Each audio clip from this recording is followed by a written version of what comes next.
Good evening, everyone. Thank you so very much for joining us this evening for the Heritage Circle celebration. For those of you who have not met me, my name is Kara Pappas, and I'm currently serving as interim CEO at Larimer Humane Society, although I may more likely know you from my more typical role as your Director of Development and Community Relations here at Larimer Humane Society. Each year, Larimer Humane Society invites supporters to this springtime event, Heritage Circle, which has become an annual opportunity for us to accomplish 4 primary goals. We wish to thank and honor those of you who are new or existing Heritage Circle members. We wish to provide information about Heritage Circle to those of you who are interested in joining or in learning more. And it allows us to update you on happenings here at Larimer Humane Society over the past year. Maybe most exciting, though, is it provides us the opportunity to share with you an educational program from experts in the field of financial planning and estate law. Last year, as a result of the pandemic, we were forced to cancel the event, but we're so glad to be resuming the tradition once again, and we'll achieve each of these goals in the next 45 minutes. The opportunity to provide you with an update on organizational happenings is something that we take very seriously for all supporters, but we find it especially meaningful and fitting as part of the Heritage Circle event. For our Heritage Circle members, we want to keep you as up to date as possible on an organization where you will leave your legacy. And for those of you who are joining us to learn more, we see this opportunity to provide you a snapshot of how your investment could be put to work. This past year has been an exercise in flexibility and in patience, as I'm sure many of you have experienced in your own workplace, household, and corner of the community. The teams here at Larimer Humane Society have proven flexible and resilient in the face of all of the challenges that have been thrown our way, from COVID to wildfires, changes in leadership, and gosh, even a massive snowstorm most recently, just to name a few. So I thought I would take a few minutes to give you a bird's eye view of how those have been managed and where we stand today. Beginning with COVID-19, early in the pandemic, although our model had to change slightly, we were able to ensure that our most critical services remained available. While we know the pandemic has taken a substantial toll on many, we tried to embrace the positive aspects as much as possible.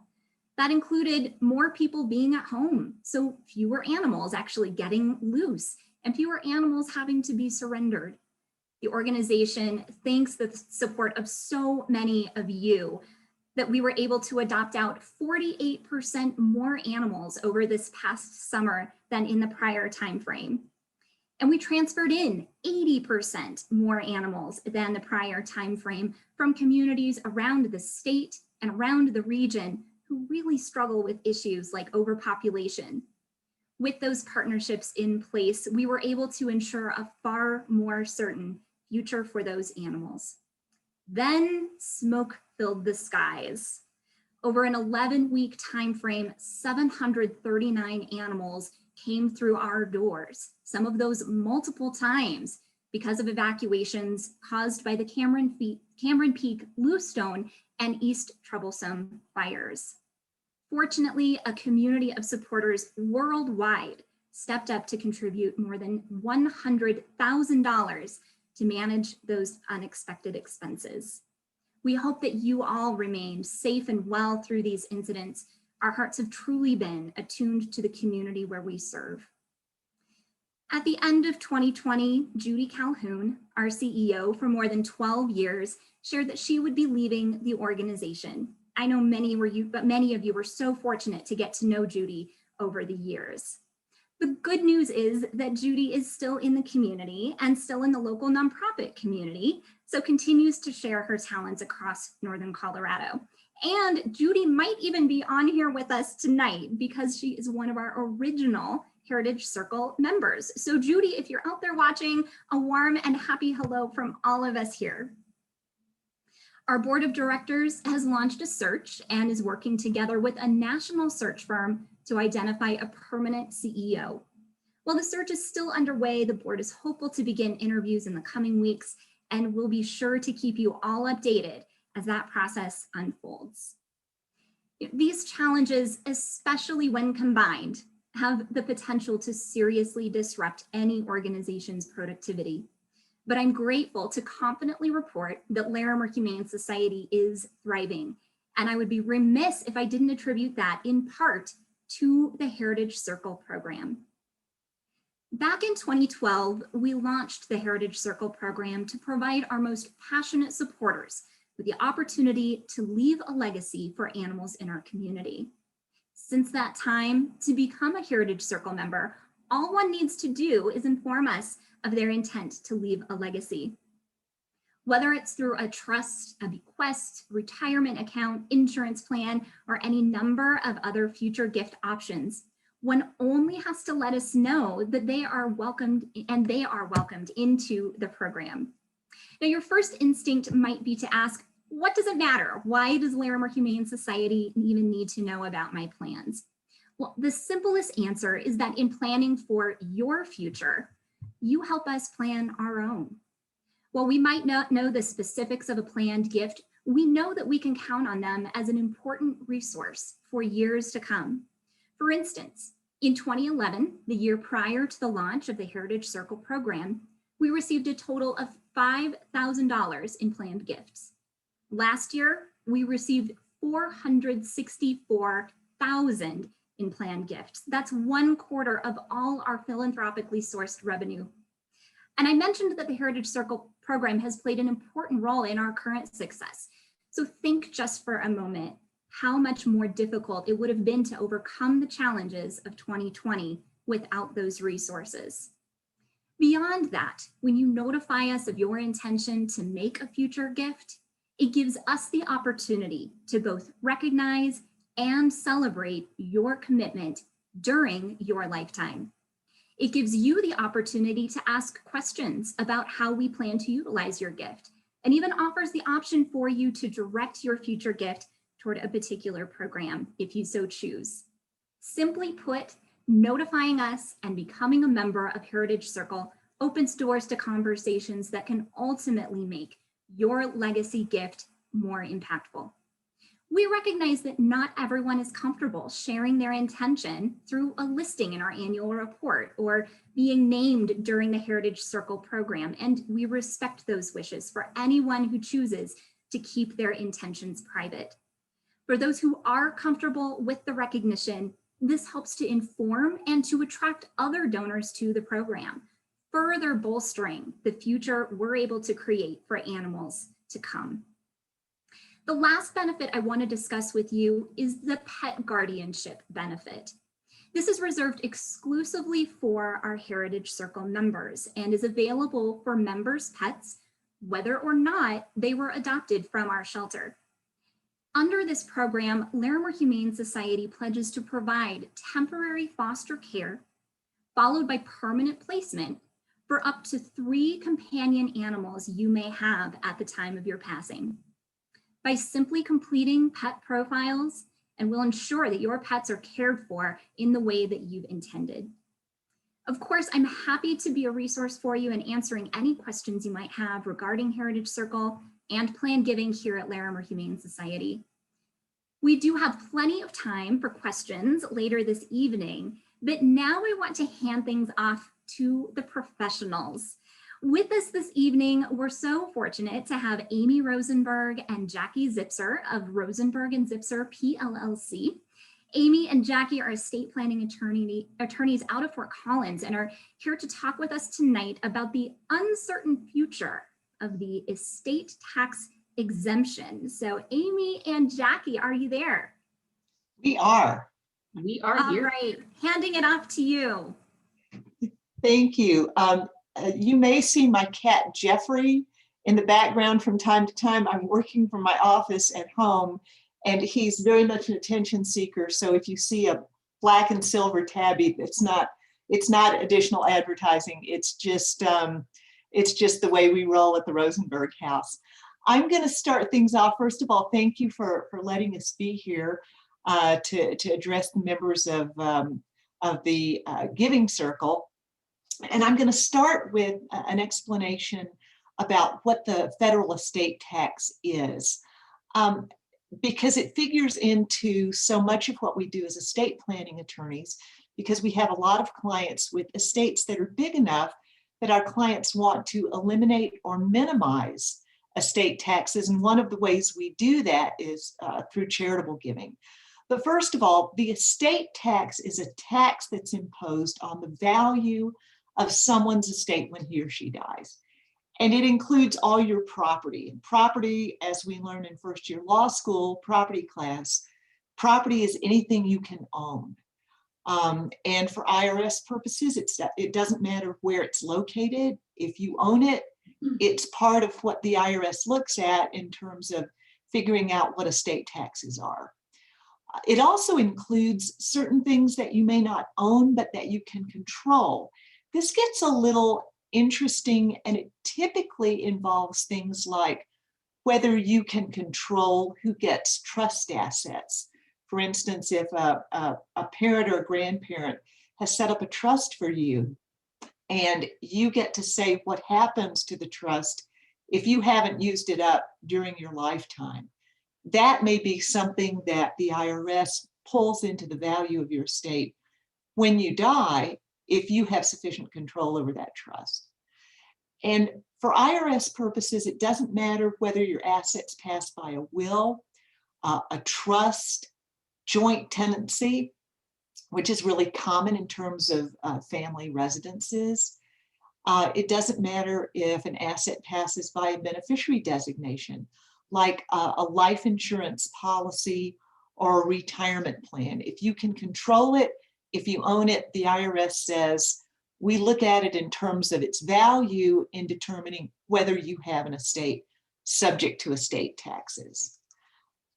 The way the estate tax is applied is actually pretty simple. It's a snapshot of what you own at the time of your death, as opposed to a video of assets going in and out of your estate. We take a look at what's in the bank account, what's the value of your house, what's the value of your IRA, what are your intellectual property rights worth, the water shares, the song royalties, all of that. We take off from that valid debts. For instance, we look at the value of your home minus the liens against it at the date of death. There are also going to be costs associated with administering your estate or a trust. And so we take those off as well. There may be claims that a person has against your estate, credit cards, costs and expenses of last illnesses, your federal and state estate taxes, or federal and state income taxes. All of those are potentially valid claims against your estate, and those come off the top too. We also deduct gifts to a surviving spouse. And it's a deduction, sort of, it's really just a deferral, because whatever you give to a surviving spouse, either outright or in what we call a qualifying marital trust, is really just a deferral, because it ends up on the surviving spouse's side of the ledger where it can be taxed. So there's an advantage in creating some marital gifts, but there's a reckoning for that if that's the case. There's also an exemption for everybody against the estate tax if they haven't used it up during their lifetimes. And the other important thing that we take off the top is qualifying charitable gifts, very much like what people leave to the Humane Society or other philanthropic institutions. So those come off the top. The exemption amount is what's giving us heartburn right now, because right now, this year, it's a big exemption. It's $11.7 million per person. So if I have a $5 million estate and my husband has a $5 million estate, and I give him my $5 million, he's going to end up with 10, and estate taxes aren't going to be imposed there, at least not under current law. The other thing that happens with spouses is if each of us has a $5 million estate and I leave him my $5 million, he can file an estate tax return and say, Amy didn't use up her $11.7 million because she gave me everything she had. I'm going to reach over through this estate tax return that I file for her, and I'm going to take her $11.7 million in exemption and move it over to my exemption amount. And now I've got over $22 million in my own exemption. That's great, but it's not permanent. Under current law, the $11.7 million or whatever it is indexed for inflation by the end of 2025, that's going to be cut in half beginning 2026. So this creates a very tricky situation planning for people who really, really want to avoid estate taxes when we don't know what the exemption is going to be.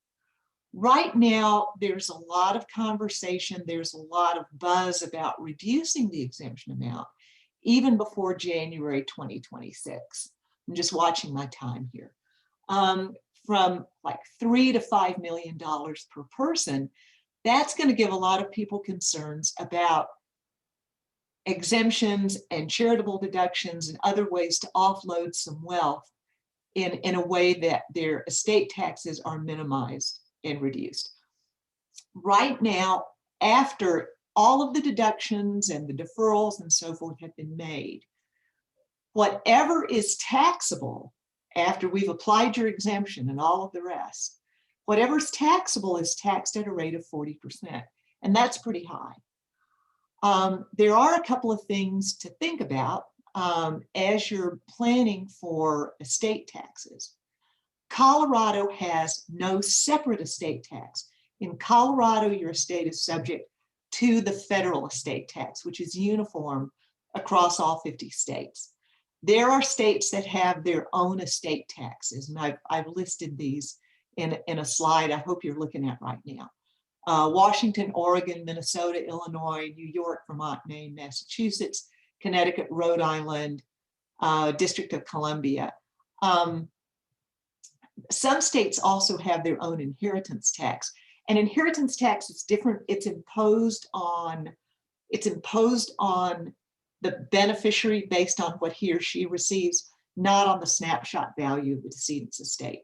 And if you want to look at states that have their own estate taxes and their own inheritance taxes, there's a great website. If you Google Forbes Where Not to Die in 2021, which I think is a great title for a website.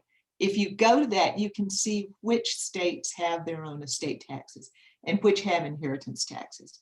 So I think my time is about up, and I'm gonna hand the baton over to Jackie. Okay, well, thank you, and happy to be here.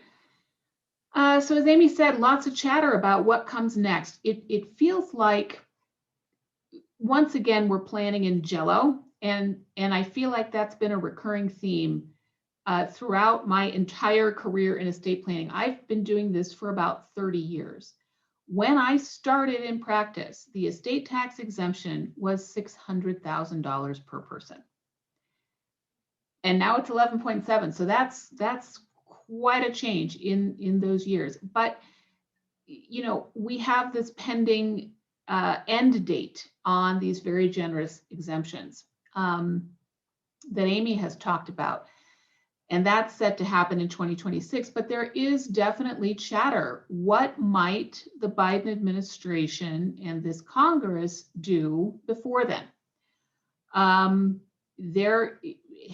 It's in proposals to return the estate tax exemption back to 3.5 million per person with a 45% tax rate.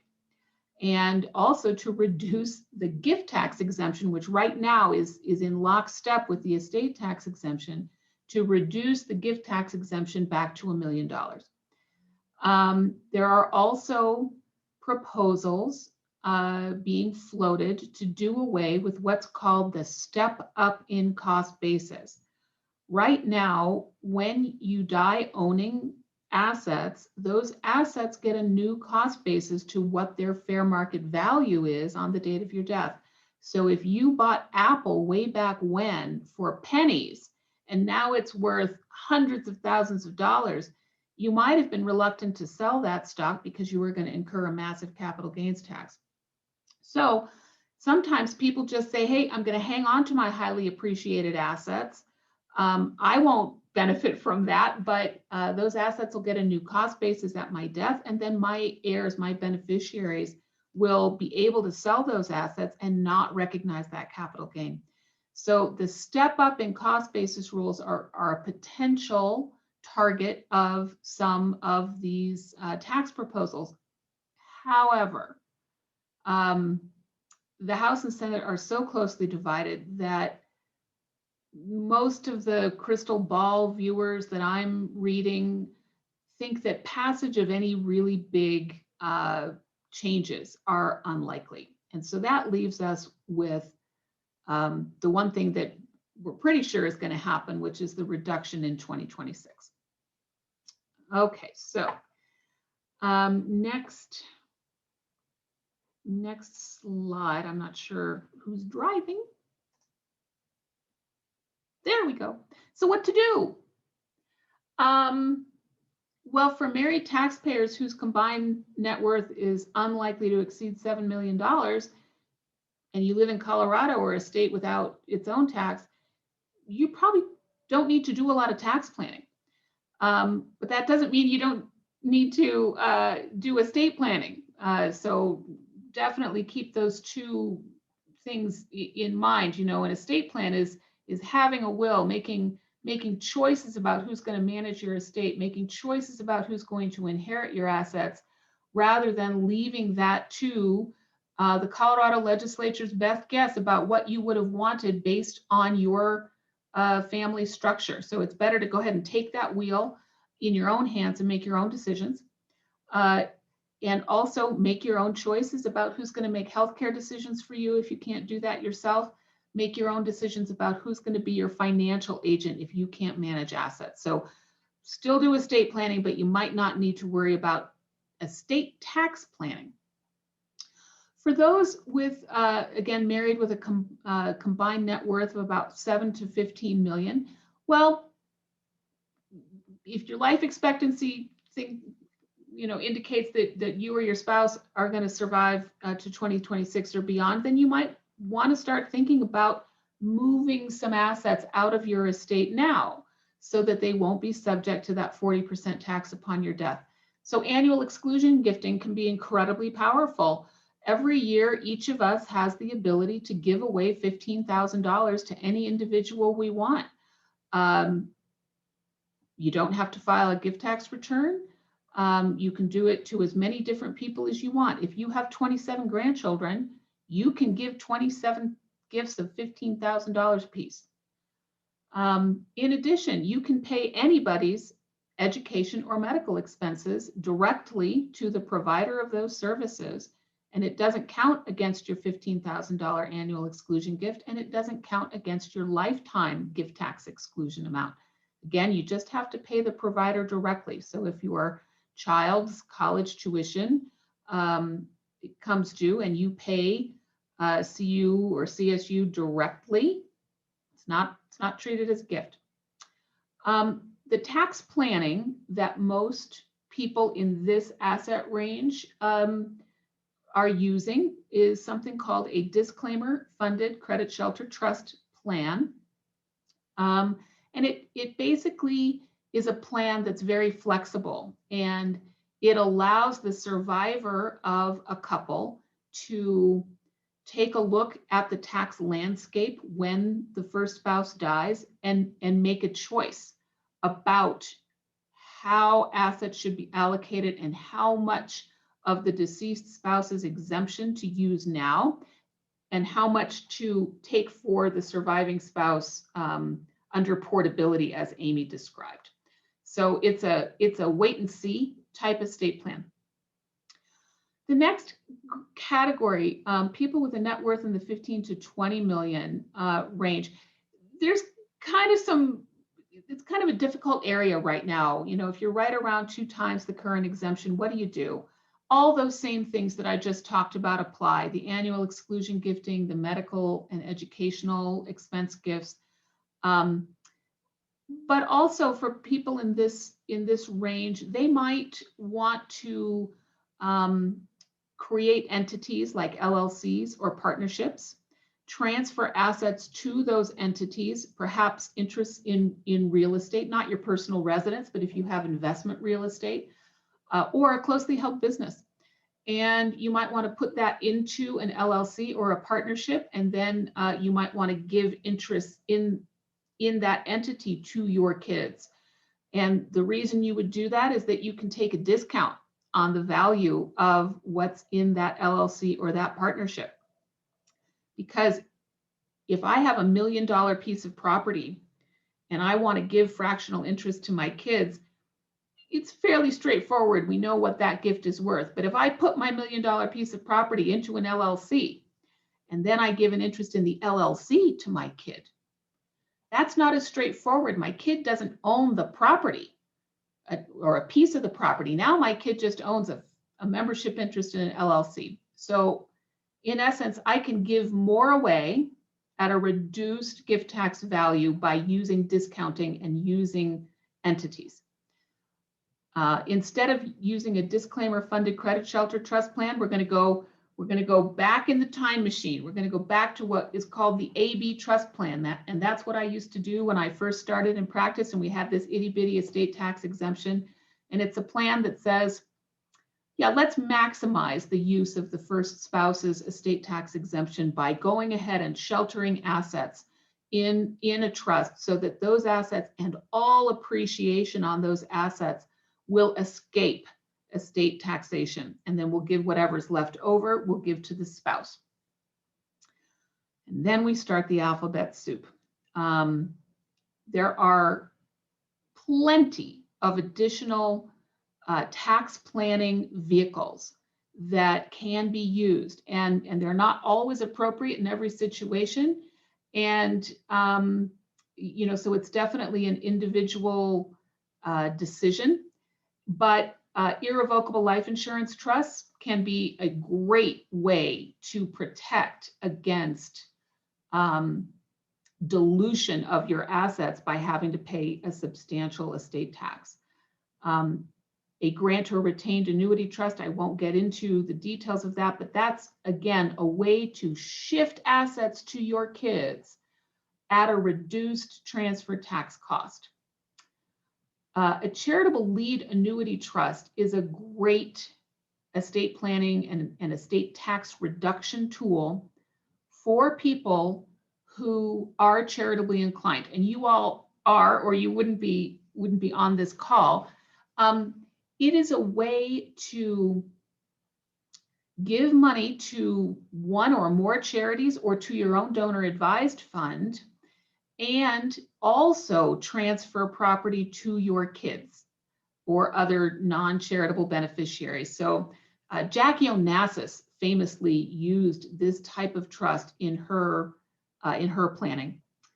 And then we get, 20 million plus, all those same things that I talked about, but then you can even get into much more exotic ideas, things like if you have a rapidly appreciating asset, you can sell it to a special kind of trust and shift that value to the kids. You can freeze its value at its current value for gift tax purposes.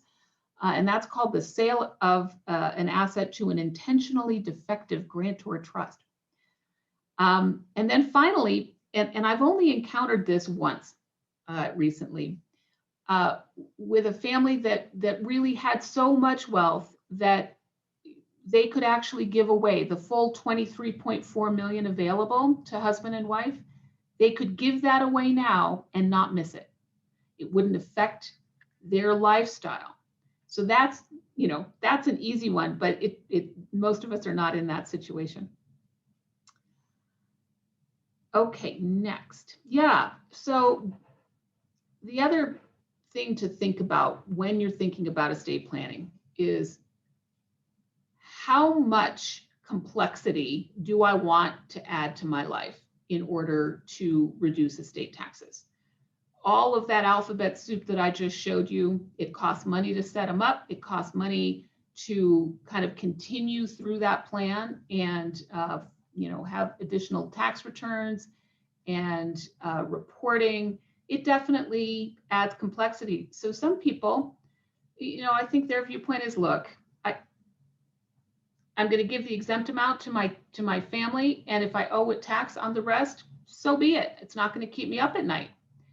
And then, you know, other people say, well, okay, but I would rather choose where that tax money goes. Instead of having the tax money just payable to the US government, my plan can include something called a charitable lid. And it's a formula that says, hey, give just enough to charity to reduce my estate tax to zero. And that works too. Because we're still planning in Jello and we don't know what the rules are going to be, any planning that you do, if it can't be unwound entirely, then you want to build as much flexibility into that plan as possible. So you can give powers to a neutral third party, a trust protector, to alter the plan in response to changes in the tax code. You can incorporate powers of appointment, like Amy was referencing early on, where you can give someone the ability to change who the recipients of a trust might ultimately be. And you can give your trustees really broad discretion over how trust funds are going to be used, perhaps expressly authorizing them to make distributions in a way that will minimize the overall tax burden on the beneficiaries.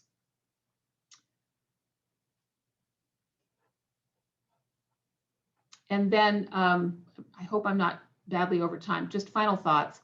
I recommend, just in general, to have a gifting budget. How much do you want to give away? How much can you afford to give away? Right now, I've talked to other advisors who are seeing families who are really consumed with saving estate tax, and they're thinking about giving away more money than they can really afford to give away.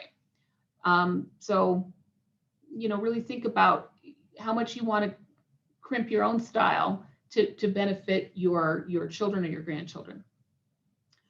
Remember tools that are already there. The qualified charitable distribution from IRAs is wonderful.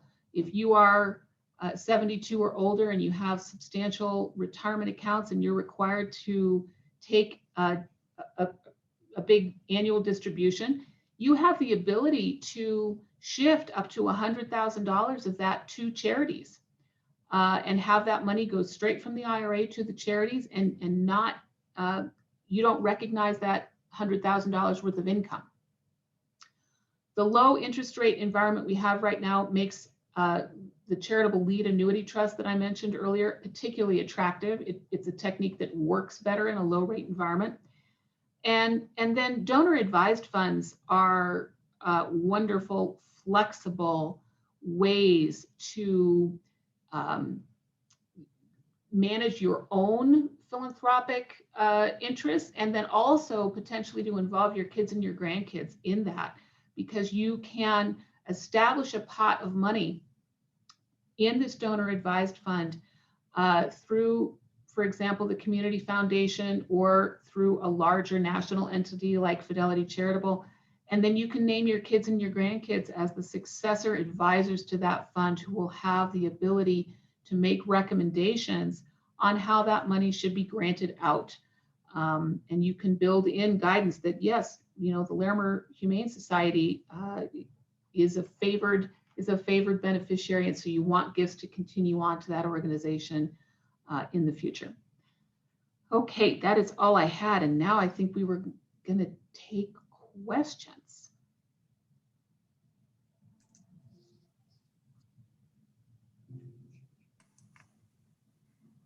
All right, Amanda, are you fielding questions for us this afternoon?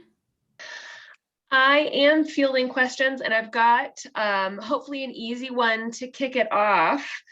The question being, how often would you guys recommend revisiting an estate plan for periodic review? I would say anytime there's an event in your life or your family that changes the landscape, the birth of a child, the birth of grandchildren, somebody developing a disability of any type, you ought to be looking at your estate plans every couple of years anyway. But certainly if there's an event in your family, if you have an inheritance that, whether you were expecting it or not, that changes your financial situation, absolutely, all of those events, but certainly every couple of years or so in any case. That would be my advice. And if you read in the financial press, if you read about a significant law change and you wonder, how might this affect my plan? That's a good time to take a look as well.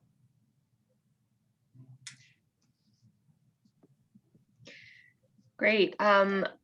Following that up, at what age is it reasonable to begin one's estate planning? And generally speaking, what are the first steps? Well, you know, when you get to the point that you're acquiring property and you want to direct where it goes, I mean, when you buy a house, when you get married, I mean, you're once you become an adult, you're never really too young to plan. And if you've got stuff and you want to make sure it goes to the right person, then that's when you start planning. And it doesn't have to be anything elaborate. We do wills for people who have a home mortgage and student loans and very little in the way of net worth. But that situation is going to change. So as soon as you have stuff that you care about, I'd say that's a good time. That's a good time to do it. Well, and I would say when you have children is another great time, because you want to name a guardian for that child in case you die prematurely. And you know, when you have a baby, you may also be acquiring term life insurance because it's cheap when you're young, and you want to protect your spouse and you want to protect your children. And you know, but let's say you and your spouse die in the tragic car accident, where does that $1 million worth of term life insurance coverage go? You do not want that to just name your baby as beneficiary, because your baby can't own that $1 million, and a conservatorship is going to end up being set up for that child. So it's much, much, much better to have a will that creates a trust for your minor children if you should die prematurely. And then the kind of part B to that question, what really are the first steps in getting your estate planning underway? I would say know what you have. The first thing you need to do is to take stock of your property, that is anything you can own. A lot of people are under the mistaken idea that, you know, for estate tax purposes, life insurance and IRAs don't matter. That's not true. And you need to include everything regardless of how it passes, because Jackie and I know that one of the most interesting things that we do in estate planning is coordinate what passes through a will, or in some cases a revocable trust, in conjunction with all of the things that pass by beneficiary designations, like your IRAs and your 401ks and life insurance. It's so important to coordinate those things with what passes under the terms of your will. So identify what you have, figure out its approximate value, and don't overlook the things that are covered otherwise, joint tenancy property and beneficiary designations. All right, thank you both. I Oh, would also think about who would be the appropriate people to manage things for you if you became incapacitated or upon your death. And you can look beyond your immediate family members. Sometimes your immediate family members aren't good with money and wouldn't be good stewards of your money and would get overwhelmed by the responsibility. So, also take a frank look at who's in your life and what are their skills. And if you don't have people who you think would be good at the jobs that need to be done, just know that there are alternatives. There are professional fiduciaries who can step into those roles if it's appropriate. excellent. Thank you both. For the sake of time, I'm going to go ahead and say that we should move on, but I know that certainly for the sake of any Heritage Circle specific questions, we'd be happy to take those after the fact. And if you have any burning questions for Jackie or Amy, I'm sure that we can get those to them after this evening. But for the time being, how about we move on to wrap things up today, Kara? All right, thank you, Amanda. And thank you, Jackie and Amy. This has been a wealth of information, and I know our folks really appreciate your expertise. Thank you for your time this evening. We've come to the point in the event where we wish to recognize those individuals who have formally communicated their future wishes and who have joined Heritage Circle within the past 12 months. So I sincerely hope that these individuals have joined us this evening, as they are 3 of the 110 individuals who have stepped forward to make their commitment to the animals known through Heritage Circle. So please join me in thanking the following new Heritage Circle members: Sherry Norman, Nancy J. Smith, and Mary Devane. I'd also like to recognize those members who were new as of 2020, but weren't able to receive recognition since our celebration was canceled due to COVID-19. So please also join me in thanking Shirley Shryack, Jim and Kathy Dow, Margie Walling, Carol Jones and Diane Peters, Patricia Forlenza, and Kate Meyer and Cap Smith. Thank you all so much for your commitment to helping homeless animals and for your belief in this mission. I'd also like to thank those of you who have chosen to remain anonymous. And I only wish that I could thank each and every one of you in person.